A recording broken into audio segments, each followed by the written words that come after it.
You say collateral damage and move on. How many weddings did you strike in Pakistan, Yemen, Somalia? How many schools did you bomb? How many hospitals did you burn?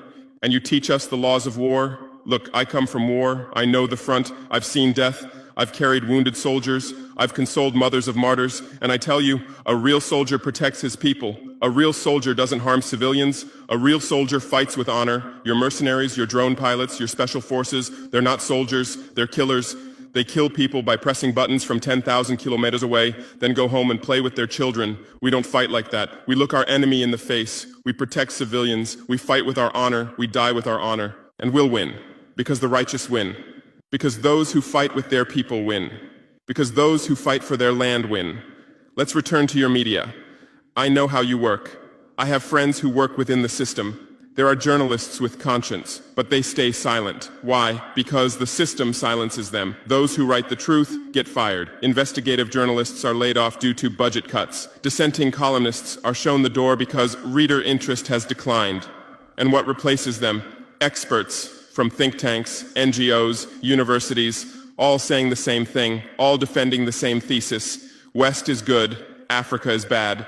So who are these experts? Where do they get their funding? National Endowment for Democracy, NED, American democracy exporter, CIA's legal arm, has fingers everywhere, funds opposition, directs media, creates civil society, Open Society Foundations, George Soros's organization, says open society, but open for whom? Open to what? Open to exploitation, open to intervention, open to manipulation. Ford Foundation, Rockefeller Foundation, Bill and Melinda Gates Foundation, all in Africa, doing aid, but what do they get in return? Control, data, influence, and your media is their trumpet. You headline Gates is saving Africa, but you don't say how many African children were paralyzed by Gates's vaccine trials, how many farmers committed suicide because of Monsanto seeds. You're masters at storytelling, but always the same story, white savior. Remember Live Aid, 1985?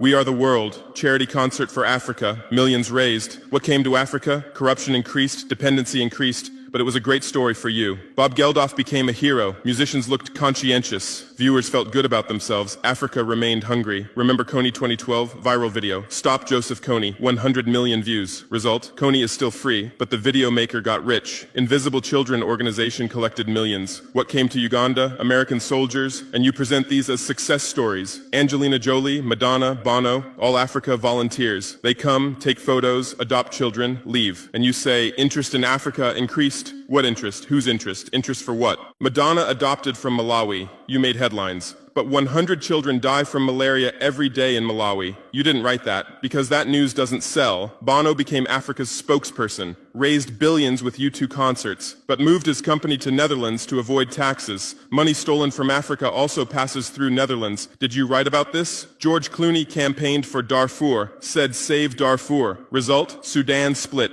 Oil remained in South Sudan. South Sudan is now in civil war. Who's getting the oil? Take a guess. And you always present these as humanitarian aid. But these are imperialism's soft face. These are exploitation's PR. Let me give you real numbers. Every year, 134 billion in aid and investment comes to Africa. Every year, 192 billion in resources leave Africa, net loss, $58 billion every year. But you only write about the incoming $134 billion.